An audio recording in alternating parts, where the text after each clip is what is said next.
If Earth is 13 billion years old, what? Okay. If the Earth is 13 billion years old, how can red dwarf stars exist for trillions of years? Okay. It's not the Earth that's 13 billion years old, it's the universe that's about 13.8 billion years old. And the question is about red dwarfs. How could red dwarfs exist for trillions of years when the universe itself is 13.8 billion years old? A good question. I like it. I'm not, no problem with it. So let's take a look at what red dwarfs are.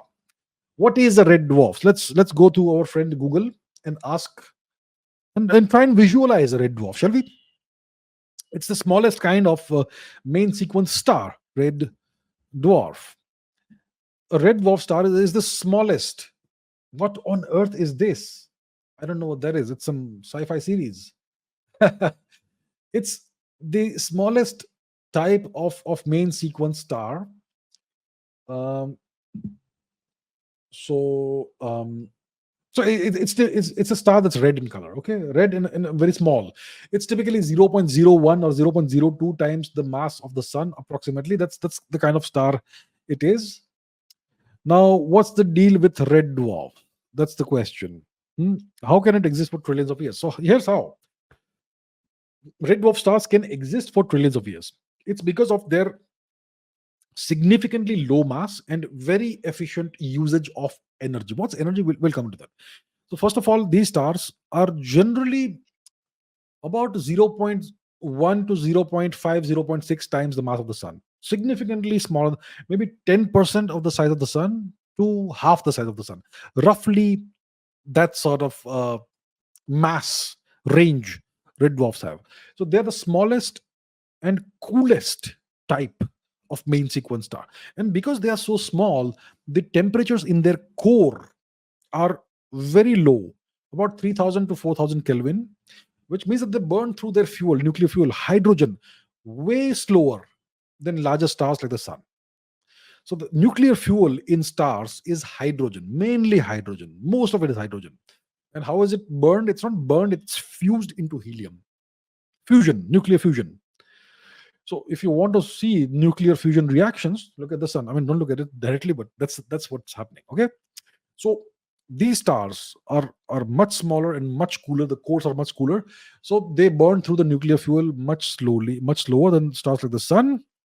And there is convection, full convection of the internal part, the interior of these stars, because they're much smaller and much cooler. So the the interior of the star can be thought of as a hot liquid, not a gas, a hot liquid.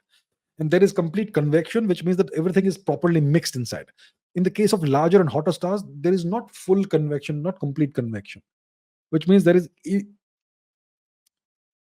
improper or incomplete mixing of the internal gases of a star like the sun. So that's why red dwarfs are able to fuse all of their hydrogen. In the case of stars like the sun, only the hydrogen in the core is fused and other hydrogen is not used until much later, that sort of thing. So the fusion process is much smaller. It happens at a much slower pace because of the coolness of the star. The hydrogen, even though it's less, it is burned at a very slow rate compared to larger stars, and that is what expands the lifespan of red dwarfs significantly. So, because these stars burn hydrogen so slowly and so efficiently, their lifespans are essentially tens of billions of years or even trillions of years. Now, the current age of the universe is 13.8 billion years. So, how can a red dwarf have a lifespan of a trillion years? All it means is that when the universe is a trillion years old, these red dwarfs will still be around. They will not have disappeared. They will not have died. That's what it means. And so essentially, not a single red dwarf that has ever been born in the universe has until today exhausted its hydrogen fuel. So every red dwarf that was born in the universe still exists. They will keep on existing for tens of billions of years or even trillions of years. And like certain other kinds of stars which die, which end their life in a supernova explosion, red dwarfs don't undergo a supernova explosion. They simply quietly, slowly, gradually cool down. From a red dwarf, they'll become a white dwarf, and then eventually they'll become a black dwarf. That is what happens to red dwarfs. That is the eventual fate of a red dwarf.